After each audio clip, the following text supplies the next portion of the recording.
ሰላም ጤና ይስጥልን የተወደዳችሁና የተከበራችሁ የጎህ ቴሌቪዥን ተመልካቾቻችን እንደምናላችሁ ከሀገር ውስጥ እንዲሁም ከባህር ማዶ ይመራረጥናቸውን ዜናዎቻችንን ይዘንላችሁ ቀርበናል ዜናውን ወደ እናንተ ያደረስኩ ነው ያክልል ሄሩት አብራችሁ ቆይታ አደርጋለሁ አብራችሁን ቆዩ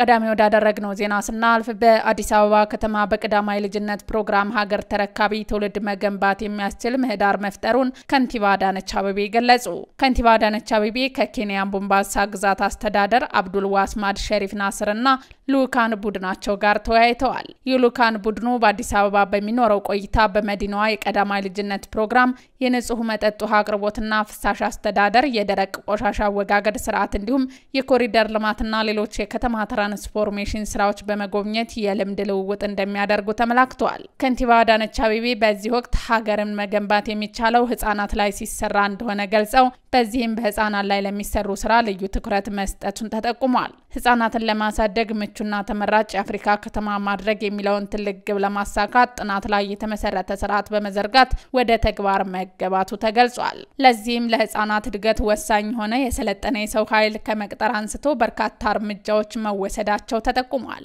በተቋማትም ለህፃናት ምቹ የሆነ ከባቢ እንዲፈጠር መሰረታዊ ስራ መሰራቱንም ገልጸዋል በአዲስ አበባ ከተማ በቀዳማይ ልጅነት ፕሮግራም ሀገር ተረካቢ ትውልድ መገንባት የሚያስችል ምህዳር መፍጠሩንም ከንቲባዋ ተናግረዋል የኬንያ ቦምባሳ ግዛት አስተዳደር በበኩላቸው አዲስ አበባ የስበት ማዕከልና የተቀናጀ ከተማ ተምሳሌት ሆና የምትጠቀስ መሆኗን ገልጸዋል ከአዲስ አበባ በርካታ ተሞክሮ እንደሚወስዱም ያላቸውን እምነት ተናግረዋል በተደረገላቸው ገለጻም በአዲስ አበባ የቀዳማይ ልጅነት ፕሮግራም የተመራበት ያለው አግባብ የሚደነቅ መሆኑንም አንስተዋል ችግሮችን በሀገር በቀል መፍትሄዎች ለመፍታት የተጀመረው ጥረት ተጠናክሮ እንደሚቀጥል በመከተል ጠቅላይ ሚኒስትር ማዕረግ የዲሞክራሲ ስርዓት ግንባታ ማስተባበሪያ ማዕከል ኃላፊና የብልጽግና ፓርቲ ምክትል ፕሬዝዳንት አደም ፋራህ ገለጹ በምግብ ራስን ለመቻል የተካሄዱ ጥረቶችና የተገኙ ልምዶችን የሚገመግምበት መድረክ በጅማ ከተማ ተካሂዷል አቶ አደም ፋራህ በዚህ ወቅት እንዳሉት ኢትዮጵያ ያላትን መሬትና የሰው ኃይል አጣምራ ለመጠቀሟ ለበርካታ ዓመታት ለተረጅነት ዳርጓት ቆይቷል ብለዋል ይሁን እንጂ ባለፉት ዓመታት ሀገር በቀል ሪፎርሞችንና ማሻሻያዎችን በመተግበር ምግብ ራስን ለመቻል እየተሰራ ያለው ስራ ተጨባጭ ውጤት አምጥቷልም ብለዋል ከዚህ ባለፈ የምግብ ስርዓት ሽግግር ሐሳቢ ኢትዮጵያ እየገጠማት ያለው ውስብስብ ችግር ለመፍታት ጉልህ ሚና እንዳለው ጠቁመው የሰብአዊ ድጋፍ ፍላጎት በራስ አቅም ለመሸፈን በትኩረት እየተሰራ ነውም ብለዋል የግብርና ሚኒስትር ዶክተር ግርማ መንቴ በበኩላቸው በኢትዮጵያ ሰውን ማዕከል ያደረጉ ስራዎች በመተግበር የላቀ ውጤት ማስመዝገብ ማስቻሉንም አንስተዋል በሌማት ትሩፋት እየተገበረ ባለው ስራ 26 ሚሊዮን የነበረውን አንድ ቀን ጫጩት ስርጭት ባለፉት 10 ወራት ወደ 100 ሚሊዮን ከፍ ማለቱን ተናግረዋል በኦሮሚያ ክልል በመከተል ርዕሰ መስተዳደር ማዕረግ የገጠር ክላስተር አስተባባሪ አቶ አዲሱ አረጋ በክልሉ የሰቆጣ ቃል ኪዳን ትግበራ በ102 ወረዳዎች ውስጥ ሲተገበር እንደነበር ገልጸው በ2018 ዓመተ ምህረት 57 ወረዳዎች እንደሚካተቱ አመላክተዋል በተጨማሪም በራስ አቅም ራስን ለመቻል እየተሰራ ያለው ስራ ተጨባጭ ውጤት ማምጣቱን ተናግረዋል ለዝርዝር ወደ ያዝናቸው ዜናዎቻችን ስናልፍ የሌማት ትሩፋት መርሃ ግብር ያመጋገብ ስርዓትን ለማሻሻልና የምግብ ዋስትናን ለማረጋገጥ የጎላ አስተዋጽኦ ያበረከተ መሆኑን የግብርና ሚኒስትር ዶክተር ግርማ መንቴ ያስታወቁ መርሃ ግብሩ የምግብ ስርዓትን በማሻሻል ረገድ ትልቅ መነቃቃት የፈጠረ መሆኑም ተመላክቷል ስማቸው ታፈረ ዝርዝር አለው የሌማት ትሩፋት መርሃ ግብር ያመጋገብ ስርዓትን ለማሻሻልና የምግብ ዋስትናን ለማረጋገጥ የጎላ አስተዋጽኦ ያበረከተ መሆኑን የግብርና ሚኒስትር ዶክተር ግርማ መንቴ ያስታውቀዋል መርሃ ግብሩ የምግብ ስርዓትን በማሻሻል ረገድ ትልቅ መነቃቃት የፈጠረ መሆኑንም ተገልጿል የክልሎችና የከተማ አስተዳደሮች ከፍተኛ አመራሮች በተገኙበት የዓመቱ የሌማት ትሩፋት መርሃ ግብርና የስነ ምግባርና የሰቆጣ ዲክላሬሽን ስራዎችን በመገምገም አቅጣጫ የሚያስቀምጥ መድረክ በጅማ ከተማ እየተካሄደ ነው የግብርና ሚኒስትር ዶክተር ግርማ መንቴ በወቅቱ እንደገለጹት የሌማት ትሩፋት ያመጋገብ ስርዓትን በማሻሻልና የምግብ ዋስትናን ለማረጋገጥ ከፍተኛ አስተዋጽኦ ያበረከተ ይገኛል ብለዋል ይህንን ይበልጥ ለማጉልበት መርሃ ግብሩ ተጠናክሮ መቀጠል እንዳለበትም ተናግረዋል ኢትዮጵያ ለምትተገብራቸው የምግብ ስርዓት ስራዎችን ዓለም አቀፍ ተቀባይነት ማግኘቷን ገልጸው በዚህም ሁለተኛው ዓለም አቀፍ ዘላቂ የንብ ማነብና እጽዋትን ተረክቦ ፎርም እንድታዘጋጅ መመረጧን ማስታውሰዋል ከዚህ ጎን ለጎን የግብርና ስራን በማዘመን ረገድ ትልቅ ስኬት ማስመዝገብ መቻሉን የገለጹት ሚኒስትሩ ምርታማነትን ለማሳደግ እየተሰራ መሆኑን ጠቅሰዋል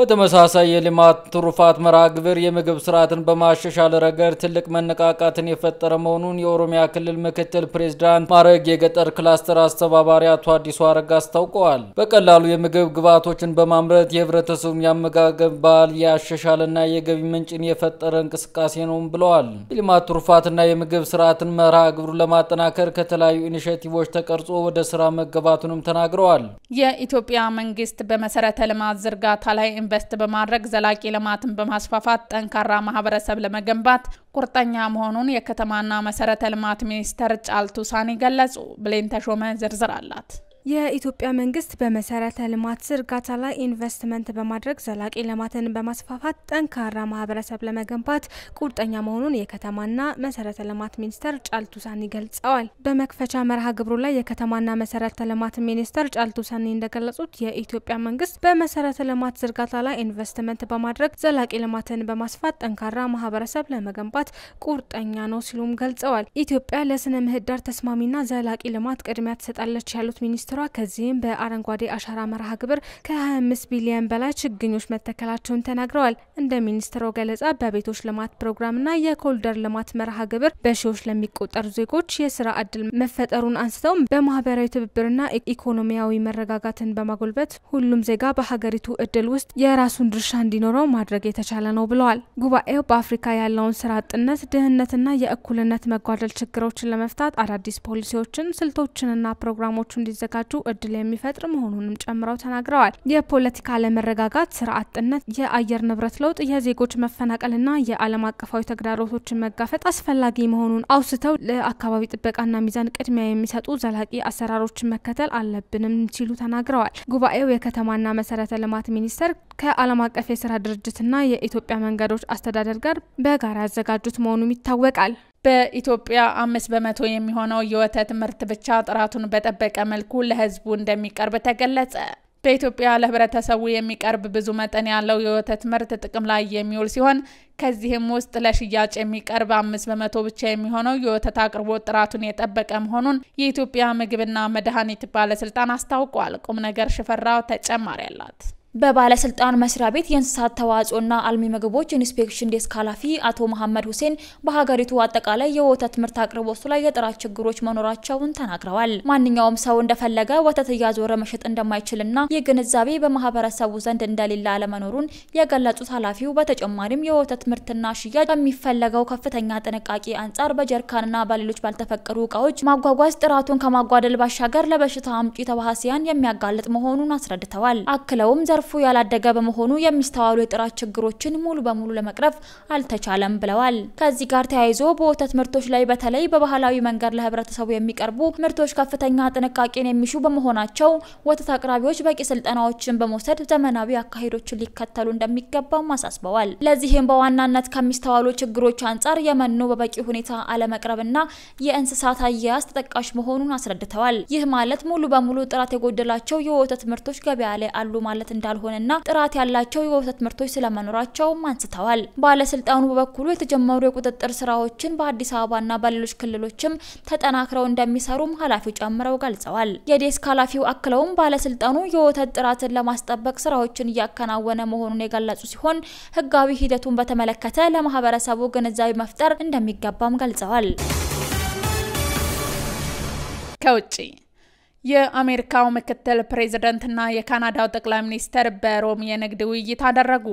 ስብሰባው ፍትሃዊ የንግድ ፖሊሲዎችን ጨምሮ በጋራ ፍላጎቶችና ግቦች ላይ ያተኩራል ተብሏል። የአሜሪካው ምክትል ፕሬዝዳንት ጄዲ ቫንስ እና የካናዳው ጠቅላይ ሚኒስትር ማርክ ካርኒ በታሪፍ ውዝግብ ውስጥ ቢሆኑም በንግድ ላይ ያተኮረ ውይይቶችን ለማድረግ ትናንት በሮም ተገናኝተዋል። በአሜሪካው አምባሳደር መኖሪያ ቤት የተካሄደው መደበኛ ያልሆነ ስብሰባ ፍትሃዊ የንግድ ፖሊሲዎችንና የሁለቱ ሀገራት ዘላቂ ግንኙነትን ጨምሮ የጋራ ፍላጎቶችና ግቦች ላይ ያተኮረ መሆኑ ተጠቁሟል። ውይይቱ የተካሄደው ካርኒ ከአሜሪካው ፕሬዝዳንት ዶናልድ ትራምፕ ጋር በታሪፍ ዙሪያ ከፍተኛ ውይይት ካደረጉ ከጥቂት ሳምንታት በኋላ የርዕሳነ ሊቃነ ጳጳስ ሊዮ 14ኛ ህዝባዊ በዓለ ሲመት ምክንያት በማድረግ መሆኑ ተገልጿል። የአሜሪካና የካናዳ ግንኙነት በከፍተኛ የንግድ መሰናክሎች በትራምፕ ሁለተኛ የስልጣን ዘመን በእጅጉ አሽቆልቁሏል። በዚህም ዓመት መጀመሪያ ላይ ዋሽንግተን በአብዛኞቹ የካናዳ ምርቶች ምርቶች ላይ 25% ታሪፍ እንዲሁም በካናዳ ዘይትና ኢነርጂ ኤክስፖርት ላይ ደግሞ 10% ታሪፍ መጣሉ ተጠቁሟል። ትራምፕ ለንግድ አለመግባባቶችና ለደህንነት ጉዳዮች መፍትሄ እንደሆነ በመግለጽ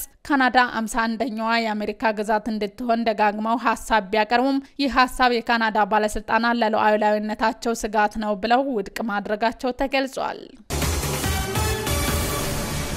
ውድ ተመልካቾቻችን ለዛሬ ያዘጋጀንላችሁ ዜናዎቻችን እነዚህን ይመስሉ ነበር። አብራችሁን ስለነበራችሁ ከልብ እናመሰግናለን። በያላችሁበት ሰላም